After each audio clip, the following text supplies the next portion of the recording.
कांग्रेस नेता राहुल गांधी ने आरक्षण को लेकर बड़ा बयान दिया। राहुल ने कहा कि 90% ओबीसी, दलित, आदिवासी पर कोई ध्यान नहीं है, वो मुख्य धारा में नहीं है।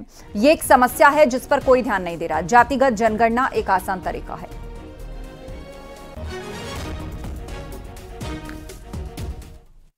When we talk about businesses, when we talk about the media, the elephant in the room is that 90% of India,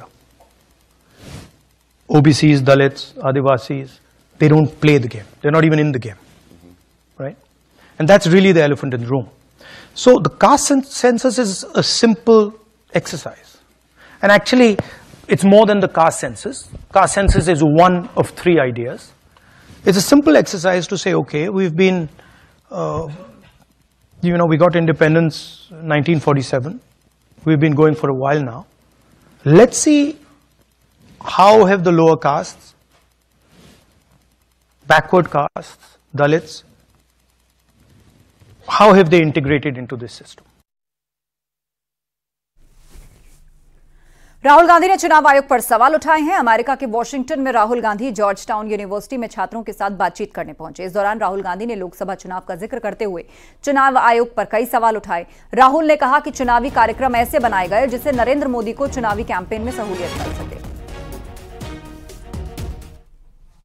The election commission was doing what they wanted. I mean, the entire campaign was structured so Mr. Modi could, do his thing across the country.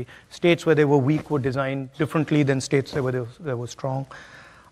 So I don't view it as a free election at all. I view it as a rather controlled election. और खबर लखीमपुर खीरी से है, जहां भेड़िए ने हमला किया है। 5 साल की बच्ची पर अटैक किया है। 2 भेड़ियों ने घर में घुसकर हमला किया और बच्ची को खींचकर ले जाने की कोशिश की। यह बड़ी अपडेट लखीमपुर खीरी से। घर वालों ने भेड़ियों को भगा दिया है। वसलीपुर गांव में भेड़ियों ने हमला किया, जिनकी संख्या घर वालों के मुताबिक 2 थी।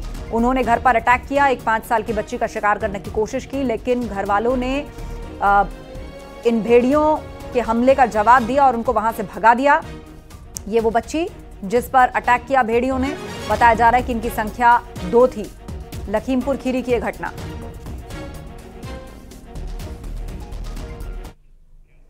और गाजियाबाद से खबर, जहां कस्तूरबा गांधी आवासीय विद्यालय से 3 छात्रा फरार होने का मामला सामने आया। छात्राओं की उम्र 15 से 16 साल बताई जा रही है।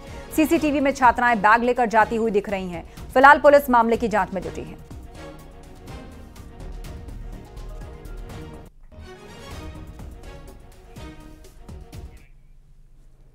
और खबर जालौन से, जहां पुलिस और राजस्व के अधिकारियों की मौजूदगी में लगभग 967 लीटर अवैध शराब नष्ट की गई। न्यायिक मजिस्ट्रेट के आदेश पर सिरसा कलार थाना क्षेत्र के पुलिस ने कार्रवाई की। जमीन में गड्ढा खोदकर शराब को नष्ट किया गया और इस मौके पर एसडीएम और सीओ भी मौजूद रहे।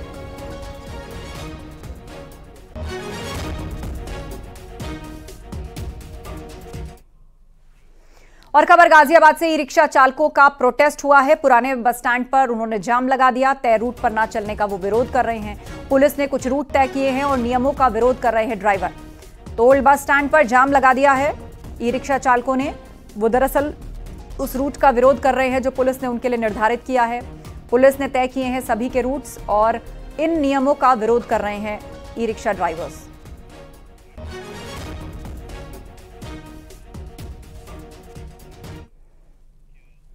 मेरठ में बच्चों के विवाद में 2 पड़ोसी आपस में भिड़ गए। महिलाओं के साथ भी अभद्रता का आरोप है। महिलाओं के साथ मारपीट का वीडियो वायरल हुआ है। मामला थाना मवाना क्षेत्र के नासरपुर गांव का है। बताया जा रहा है कि 8 साल के बच्चे की पिटाई के बाद यह मामला शुरू हुआ और इसी बात को लेकर 2 पड़ोसी आपस में भिड़ गए।